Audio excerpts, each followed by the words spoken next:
Magandang oras mga ka-TH, mga kababayan. Meron na naman tayong bigyan ng partial analysis na video padala sa atin ng ating ka-TH. Maganda ito. Ito yung klasing mga treasures na tinatawag na sucker deposit or quick deposit. Minamadali lamang binao ng isang tao, ng dalawang tao. Kaya hindi nila naibaon ng malalim dahil nga kulang sila sa manpower. At hindi ito gaanong marami, pero yan ay milyones na rin ang halaga ng mga itinago sa mga ganyan klasing mga bato na may kaliitan lamang pero binutas ang loob nito at sinuksukan o nilagyan ng tinatawag na small stash of treasures, mga samutsari ito, pwedeng alahas, pwedeng mga gemstones na nanakaw ng mga sundalo.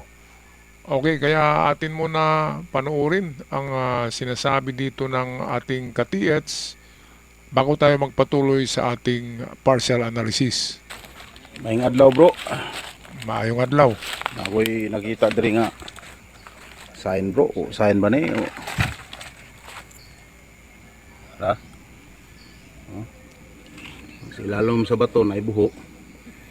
Tulok kalir ang buho. Liter C. Tapos na ibuho. Sa ilalom na pag ibuho. Ano yung klase sa bato bro? Okay, so ang bato ay hindi ganong malaki pero pwede siyang maging alkansiya, di ba? Talagang binarina siya malalim at ang butas ay binutasan pa sa loob. Napakaganda, hindi pa ito nagalaw eh. Hindi pa ito nagalaw siya. Kaya pwedeng merong laman ang loob nito. Pero hindi tayo mag-expect ng malaki na nakasuksok diyan. Basta't may halaga ay okay na rin.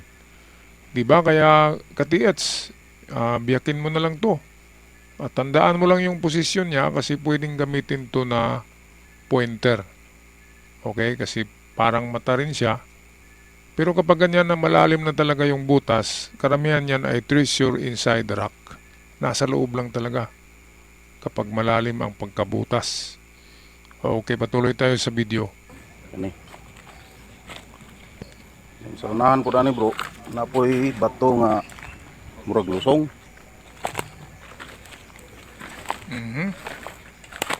Kini. Ayan. Ara. Okay, so itong mga ganito, tinatawag na lusong ni ka-TH, meaning yung bayuhan, diyan binabayo. Ngayon, tingnan natin kung merong tool mark tong gilid nito. Itong gilid, oh. Kapag may mga tama yan, kapag may mga tama siya, ibig sabihin yan ay alkansya or depository. May nilagay dyan.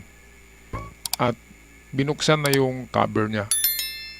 Okay, so ganyang kalalim, parang bowl, parang kalduhan, at malalim siya, ay pwedeng ang lalagyan siya. So yan pa rin ay gawa ng isang sundalo o dalawang sundalo. Kasi ang mga bato rito ay itong mga nabuksan na ay naka-triangle. Triangle formation sila, so pwedeng ang sinadyang ginawa yan. At pwedeng tama yung sinabi mo na mukhang nakuha na to. Pero meron ding pagkakataon na yung mababaw lang yung parang kalduhan lang talaga ang babaw, ay siya ay reference marker. So ibig sabihin, 5 to 7 feet away,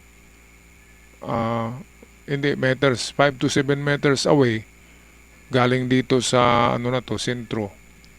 Ito yung sentro eh. Ay ikutin at isorbe at meron dyan. Ibig sabihin yan ay treasure near the sign, malapit, meron.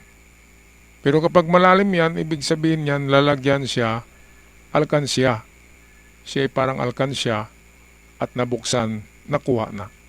Pero kapag kasing babaw lang ng kalduhan, yung humihigop tayo ng sabaw, yun ay mga reference marker, minsan central marker siya.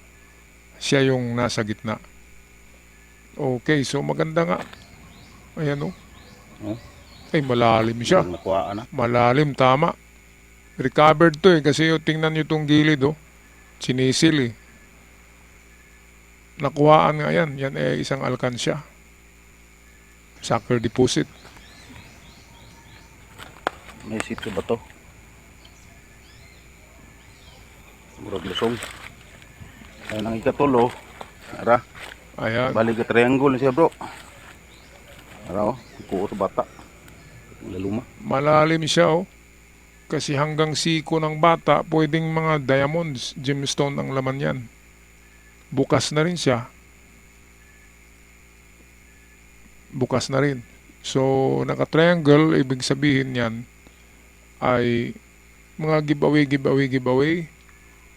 Well, mamaya meron akong ipapakitang ilustrasyon ng diagram dyan. Ay baka sakaling meron pang naiwan. Tapusin muna natin tong video. Mhm. Malalim talaga oh. Lagi kuot. Laluma. Ara. Lalom yung buho.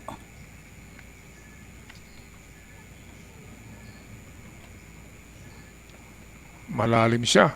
At mukhang binari na siya. Man-made. Pwedeng meron.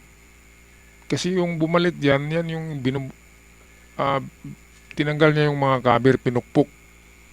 Alam niya kung saan nakalagay na bato eh, kasi naka-triangle yan. At yung bumalik dyan ay it's either anak or apo ng sundalo ng Hapon noong World War II. Kaya alam nila kung nasaan.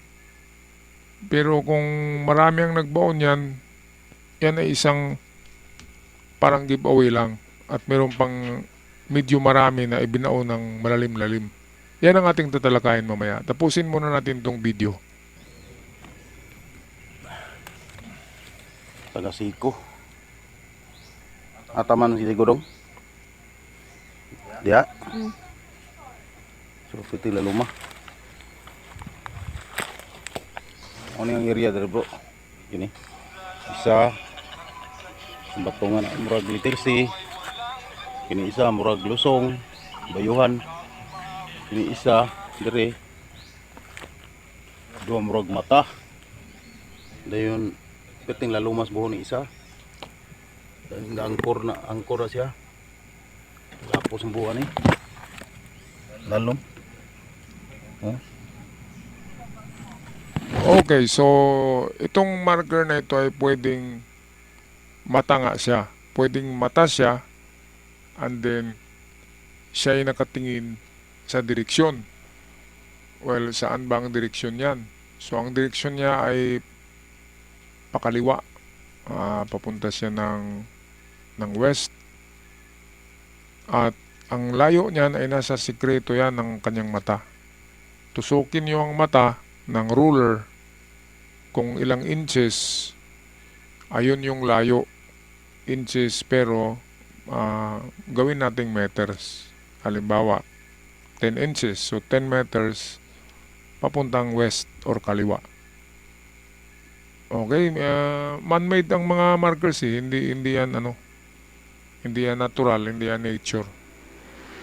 So ibig sabihin, merong nakuha dyan at merong pa yatang nakabaon. So yan ang ating tatalakayin ngayon.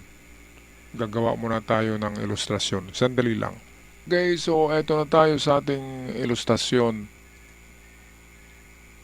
Unahin muna natin itong mata. Okay, itong mata. So malalim siya. Ang kanan ay malaki, maliit ang kaliwa. Kung naka lang ito, nakaparallel ganito. Kung ganyan ay itsura, hindi yung naka-ganon, naka-slant ang dalawang mata. So kung ganito lang, malaki ang isa maliit. Ang paghanap nito ay kanan. Dito sa kanan na side niya, 3 to 5 meters ang layo, malapit lang.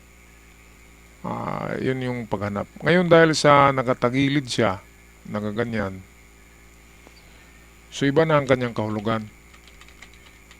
Okay, kung sakaling mata nga ito at hindi ito nilagyan nila, so ang direksyon nito ay binigay ng mata. So ang maliit ngayon ang pointer. So nakaganyan yan. So ang direksyon niya ay dito. So bandang kaliwa, west, at makukuha niyo ang distansya sa lalim. Narito yung sikreto niyan eh. Kaya malalim yan dahil tutusukin nila yan ng ruler. At kung ilang inches, sabihin natin 10 inch is equals to 10 yards or 10 meters distance. So pwedeng meter, pwedeng yards ang ginamit. So papunta dito yan. Ngayon kung meron kayong dowsing or pendulum, or kung wala ay madali lang gawin yan, ay mag-practice kayo palagi. Kapag marunong na kayong humawak niyan, ay madali na lang matukoy nyo ang malakas na detection sa paligid. Basta't alam nyo kung saan yung direksyon.